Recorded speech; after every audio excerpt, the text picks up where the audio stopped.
The other night I met this lady, very, very nice, very, very sweet, very genuine, very compassionate. And it turns out that she's a nurse and she works for an oncologist. And an oncologist is a doctor that deals with people that have cancer. So her job was to deal with patients who have cancer and that know they're going to die. And I realized that this is a job where you need to be very, very, very compassionate. You really need to forget about yourself and just focus on the person you're talking to. Forget about your own needs, forget about your own inhibitions, and just really, really, really put all of your energy on the person you're talking to make sure they feel like they're the center of the conversation and they're the most important person of the conversation. And I started to wonder if somebody like her, who is genuinely compassionate, is naturally drawn to a job like this, or a job like this kind of turns you into somebody who is genuinely compassionate. Because if you spend your day talking to people that have cancer, that are going to die, that are in their 30s and 40s, and are going to leave behind wives and kids, and then you go out and talk to regular people in the regular world, whatever problems they have don't compare to the people you see in your day-to-day lives. So it's probably a case of both. This type of job probably attracts people who are naturally compassionate, that are naturally concerned with the well-being of other people, and it also probably turns you into somebody like that. And I started to wonder about her meta program with respect to internal, external validation. Meta programs are these kind of NLP ideas, and there's a whole bunch of them. But one of them is whether you get your validation, your sense of success from an internal signal or an external signal. Now, I think most people start off with an externally referenced validation signal because we are all evolved to live in these groups. And everything we do, we have to do for the good of the group, at least from an evolutionary hunter-gatherer standpoint. So when you do something good that benefits the group, you get a lot of social validation, and that social validation makes you feel good, which compels you to do more things to benefit other people because you're seeking that positive reinforcements. You're not seeking to actually help other people in the abstract. What you're seeking is the validation from other people. And on the other side of that, if you do something that harms the tribe, if you like scare away an animal you're going to eat, or you put the fire out by accident, they're going to give you negative validation, and that's going to make you feel bad, and those bad feelings will compel you to not do that stuff. So being completely referencing externally validated signals or external signals for your validation, that is a very, very helpful, healthy, natural way to operate. But you can switch in and out in the modern world because we don't necessarily need external validation. Now, certainly there are some times where you do have to rely on external validation. Like if you go to work and you tell your boss, I don't care what you think about me, you might not last very long. So there are circumstances where you absolutely need to be sensitive to external validation. But there are a lot of situations where you can be tuned into internal only validation. Like, for example, if you have some kind of a hobby and you're doing the hobby thing and you finish working on your hobby and you have the finished product and you look at it and you tell yourself, wow, this is really good, I'm proud of myself, and you get a good feeling from your own internal judgment of your own product, you don't really care what other people think. So this is one of the NLP filters, the internal, external validation, that can go either way based on the context. And I was trying to elicit this from her and see if she kind of was always that way or if she became this way because of her job. And I was thinking of this book that I read a long time ago. This psychologist was talking about, it was a book on communication, and it wasn't specifically about NLP. But she was talking about these kind of interpersonal dynamics and the idea she was trying to express. And it was one of these books where she kept referencing all these personal anecdotes and stories, and then back to the theory and then back to the story, and it was kind of hard to follow. But the idea was that we have this inherent built-in need to get approval from other people. This is kind of related to the ancient instinct of being externally validation sensitive, to get external positive signals from other people when we do a good job. So when we're in a conversation with somebody And we're kind of subconsciously always trying to seek approval from the other person. And conversations and relationships that kind of work and stay healthy over time are where people are compatible in a way where this kind of naturally happens in a back and forth kind of feedback system where I'm getting validation from you, you're getting validation from me, I'm getting validation from you, you're getting validation from me, and it just keeps going back and forth.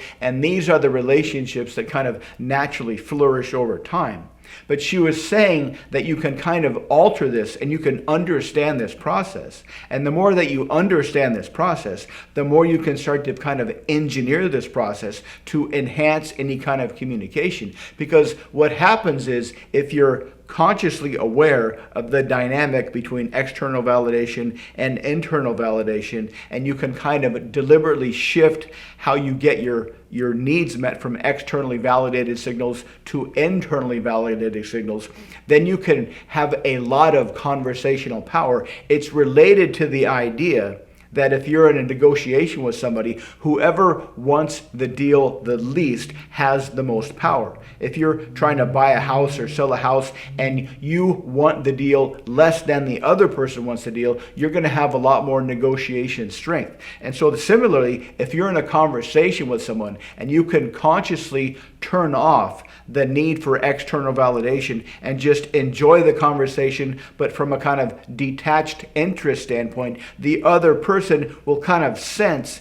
that you're not that concerned with their validation of you. And that will create some kind of, it's not conflict, but kind of a mismatch, an internal mismatch. And they'll realize subconsciously that you're not that interested in their validation of you, at least as much as other people. And that will induce them to try subconsciously, usually, to qualify themselves to you.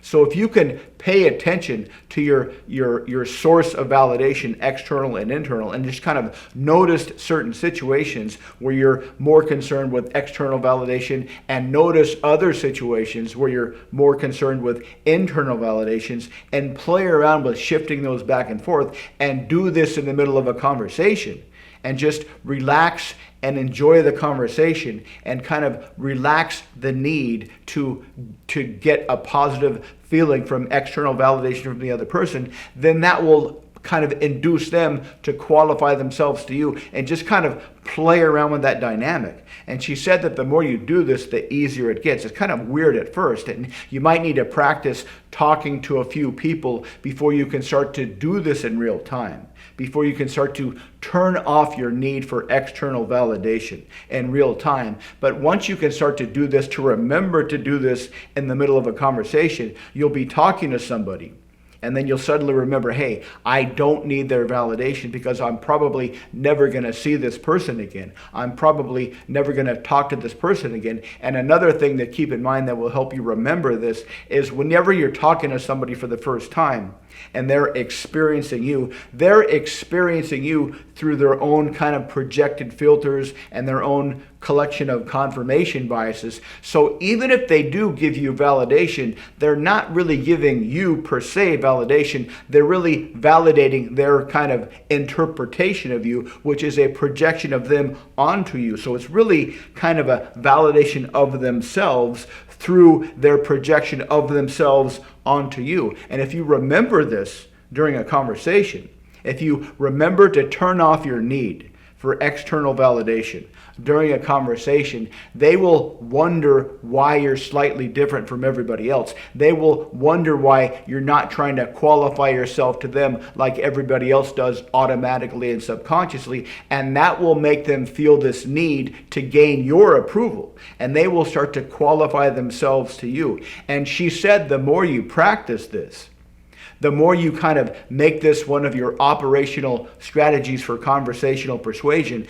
you can have a lot of conversational power, a lot of interpersonal power, because most people don't even realize this dynamic exists. Most people don't realize there's this kind of shift or a kind of a polarity shift or a kind of a spectrum where you're fully in need of external validation versus you're fully okay with your own internal validation. Most people don't even realize that kind of dynamic exists. And once you understand this dynamic, once you start to see this dynamic everywhere, everywhere. Once you start to relax your need for external validation and you start to give yourself your own validation and you start to be okay, completely okay with your own internal validation and just kind of relax back and enjoy the conversation and validate yourself, you can have a lot of conversational power. Even more so, even more powerful as you focus your curiosity, if you focus your intention of the conversation